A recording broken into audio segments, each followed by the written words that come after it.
बच्चों के रिक्वेस्ट आए हैं कि रेशियो एंड प्रोपोर्शन तो ऐसे बहुत सारे शॉर्ट्स में डाली हूँ मैं, लेकिन बच्चों ने रिक्वेस्ट किया है 2-4 क्वेश्चन वर्ड प्रॉब्लम के लिए, वो क्वेश्चन मैं डाल रही हूँ।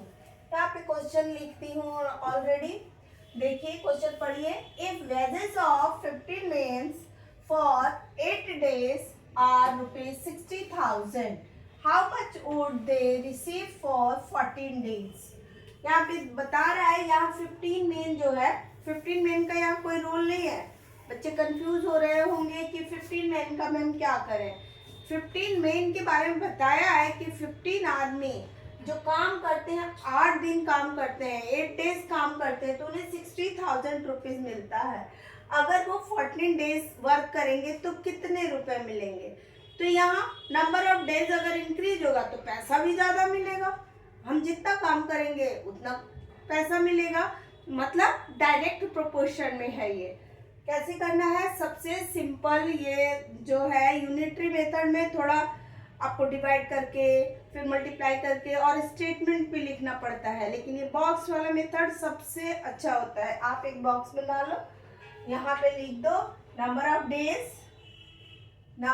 डेज, ठीक है, यहाँ पे नंबर ऑफ डेज दिया है ना, और नीचे लिख दो वेजेस मतलब जो आपकी सैलरी है कि पर डे सैलरी कितनी मिल रही है उसको, मतलब 8 days अगर वो काम कर रहा है तो 60 डे उसकी मजदूरी मिल रही है, ठीक है।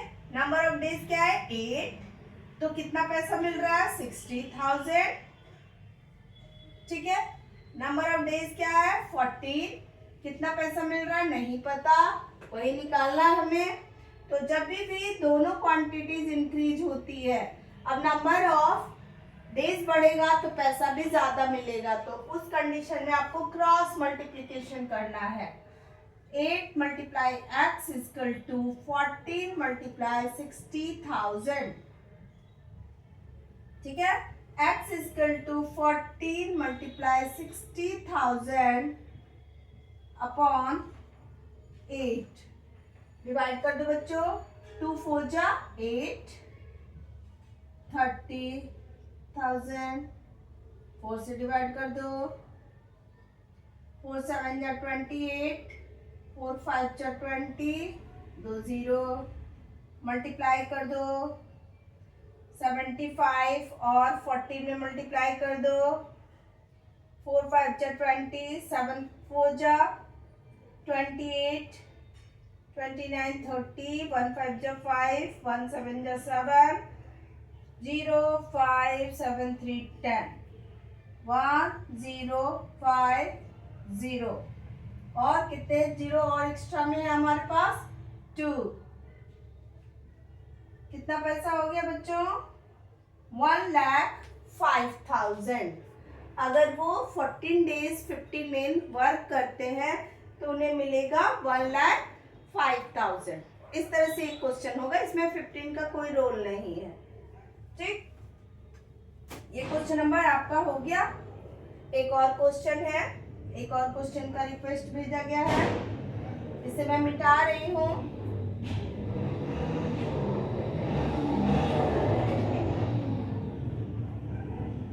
अगले क्वेश्चन की तरफ बढ़ते हैं हम।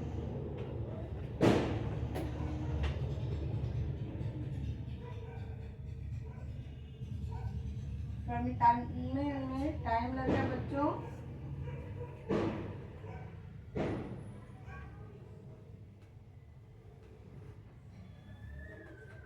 ठीक है, अब एक क्वेश्चन है, कौन सा क्वेश्चन है देखूं, बच्चों ने भेजा है मुझे। If 48 men have ration for 16 days, how long will the food last if a reinforcement of 16 men arrive?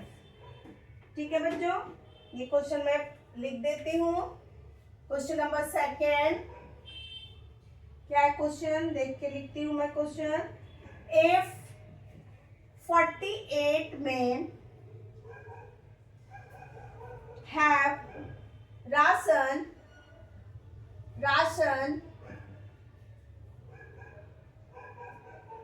for 16 days long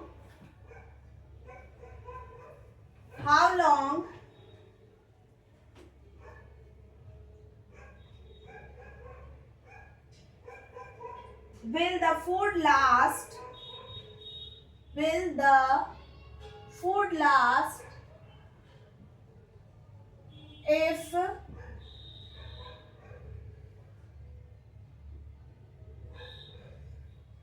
a reinforcement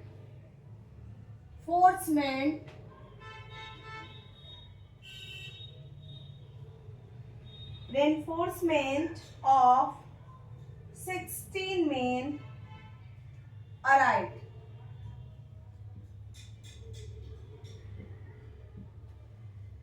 ठीक है बच्चों,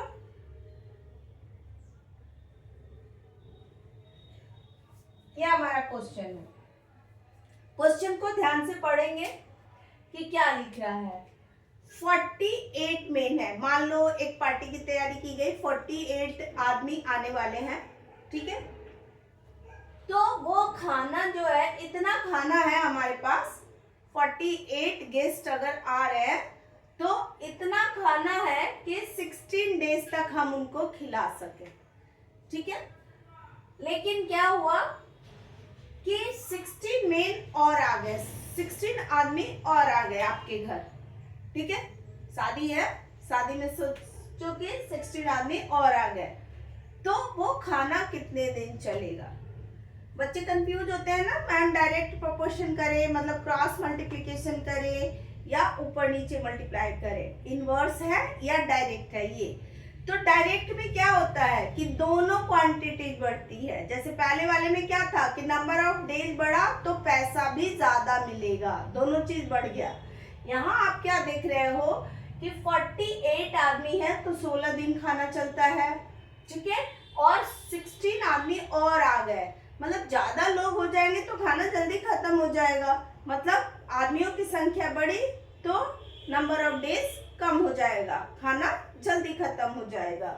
तो इसको सबसे पहले क्या करना है, कुछ नहीं करना, सबसे पहले आपको एक बॉक्स बनाना है, ठीक है। सबसे पहले आपको एक बॉक्स बनाना है, बॉक्स बना लिया, ठीक है। यहाँ लिख दो नंबर ऑफ डेज और नंबर ऑफ मेन, आदमियों की संख्या और डेज दिनों की संख्या। यहाँ पे हमारे पास क्या है, 48 मेन है, तो हमारा फूड 48 मेन है, मेन नीचे लिखी हूँ ना, 48 मेन है। डेज कितने डेज राशन चलता है, 16 डेज। 16 मेन और अराइव हो गए, तो क्या करना है, सबसे पहले तो हमें यहाँ पे लिखना होगा स्टेटमेंट ऊपर में ही, टोटल मेन जो 16 और आ जा रहे हैं, 48 प्लस 16 कितने हो गए, 64, ठीक है। तो अब 64 यहाँ लिख दिए, ठीक है। टोटल आदमी कितने हो गए, 16 और आ गए तो 64। खाना कितने दिन चलेगा नहीं पता, ठीक है। तो इसको बोलते हैं बच्चों inverse proportion. Number of main बढ़े तो नंबर ऑफ डेज, खाने का अगर खाने वाला क्वेश्चन है या वर्क वाला क्वेश्चन है तो उसमें इनवर्स प्रोपोर्शन अप्लाई होता है। इस तरह से हम मल्टीप्लाई करेंगे ऊपर नीचे, 16 multiply 48 equal to x multiply 64, x equal to 16 multiply 48 upon 64, ठीक है। डिवाइड कर लीजिए 16, अगर आपको बड़ा टेबल नहीं आता होगा तो छोटे टेबल से करना पड़ेगा, ठीक है। 2 के टेबल से भी डिवाइड हो सकता है, 4 से भी हो सकता है, मैं सीधे 16 से कर रही हूँ। 4 16 4 जा 64, 4 से डिवाइड कर दो इसे, 4 1 जा 4, 4 2 जा 8, x इक्वल टू क्या आ गया 12, मतलब 12 डेज राशन चलेगा, ठीक है। देख रहे हो ना, नंबर ऑफ मेन बढ़ा तो नंबर ऑफ डेज कम हो गया, तो इसको बोलते हैं इनवर्स प्रोपोर्शन, ओके। तो लास्ट में एक लाइन का आपको स्टेटमेंट भी जरूर देते हैं क्वेश्चन, जब भी आप सॉल्यूशन करोगे तो एक लाइन का स्टेटमेंट जरूर लिखना। नंबर ऑफ डेज 60 नंबर, ऐसे लिख लेते हैं। How long the food last, food will be last in 12 days। ठीक है बच्चों, ये हो गया आपका। एक क्वेश्चन और बच्चों ने पूछा है लास्ट, बस कौन सा क्वेश्चन है वो, क्वेश्चन नंबर 7 इनके अकॉर्डिंग है, इनकी बुक की क्वेश्चन है question number 7।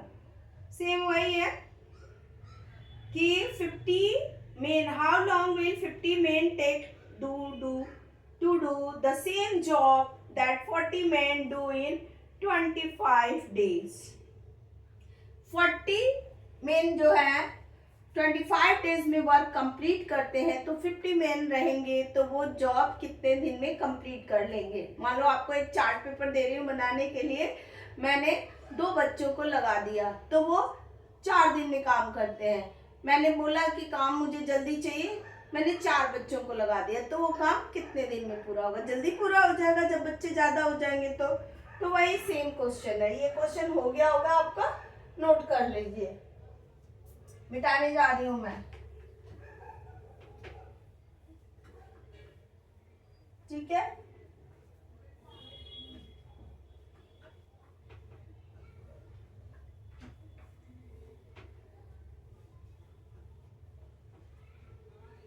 Next question, question number 3। 2 question बता चुकी आपको, एक डायरेक्ट प्रोपोर्शन का था और एक इनवर्स का था। ये नेक्स्ट क्वेश्चन जो है शायद ये भी इनवर्स का ही है। क्वेश्चन पढ़ती हूं मैं, हाँ ये भी इनवर्स का है। If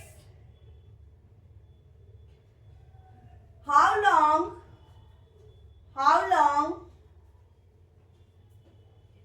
will 50 men take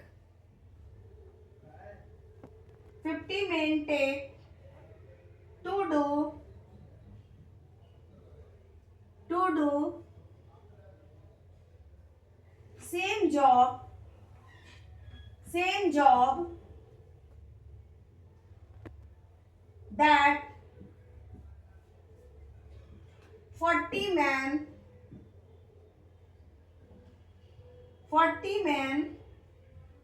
do in 25 days। 25 days, ये आपका क्वेश्चन है बच्चों। How long will 50 men take to do same job that 40 men do in 25 days। अगर नंबर ऑफ मेन बढ़ गए तो काम जल्दी होगा। ठीक है, तो इसका मतलब क्या हुआ, कौन सा प्रोपोर्शन हुआ, इनवर्स प्रोपोर्शन हुआ। सबसे पहले सिंपल क्या करना है, हमें बॉक्स बनाना है। ठीक है, बॉक्स बनाना है, ऊपर लिख देते हैं नंबर ऑफ मेन। आप ऊपर लिखो या नीचे लिखो उससे कोई फर्क नहीं होता है, बस आपको अरेंजमेंट सही करना होगा। Number of main, number of days, आप नंबर ऑफ डेज भी ऊपर लिख सकते हो, नंबर ऑफ मेन भी नीचे लिख सकते हो। इसमें ये नहीं सोचना है मैम ने नंबर ऑफ मेन ऊपर बताया, नहीं, कहीं भी लिखो, उससे कोई आपको डिस्टर्बेंस नहीं होगा। बस मेन में मेन ही रहेगा, डेज वाले में डेज रहेगा, ये ध्यान रखना है। अब नंबर ऑफ मेन क्या है 50, तो कितने डेज में काम कंप्लीट कर रहे नहीं पता। नंबर ऑफ मेन है 40, कितने डेज में काम कंप्लीट करें 25 डेज में। ठीक है, क्या बताई हूँ, इनवर्स प्रोपोर्शन करना है हमें। 50 multiply x equal to 40 multiply 25, x equal to 40 multiply 25 upon 50। ठीक है, इसके साथ जो भी वेरिएबल के साथ नंबर होता है वही नीचे आता है। अब काट दीजिए, 0 से 0 कैंसिल, 5 5 जा 25, क्या बचा हमारे पास 4 and 5, मल्टीप्लाई कर दीजिए, 4 5 जा 20। कितने डेज में काम कंप्लीट हो गया? 20। जब 50 मैन हुए तो काम जल्दी कंप्लीट हो गया, 20 days. 50 man complete work in 20 days। ठीक है बच्चों, इसी तरह से जो भी क्वेश्चन हो डायरेक्ट और इनवर्स प्रोपोर्शन का बॉक्स बना के और आप कर सकते हो। डायरेक्ट होगा तो क्रॉस मल्टीप्लिकेशन, इनवर्स होगा तो ऊपर नीचे मल्टीप्लाई। और आपको बता दी कि कैसे पता चलेगा कि डायरेक्ट है कि इनवर्स। जब दोनों क्वांटिटीज बढ़ेगी तो होगा आपका डायरेक्ट प्रोपोर्शन, और जब एक क्वांटिटी बढ़ेगी और दूसरी घटेगी तो होगा इनवर्स प्रोपोर्शन। ओके, ठीक है। Thank you for watching my channel. और बच्चों, मेरे चैनल को प्रमोट करने के लिए सब्सक्राइब करिए, लाइक करिए, कमेंट करिए। देखते तो हो, लाइक नहीं करते हो तो जल्दी से लाइक भी कर देना है। ठीक है, ओके।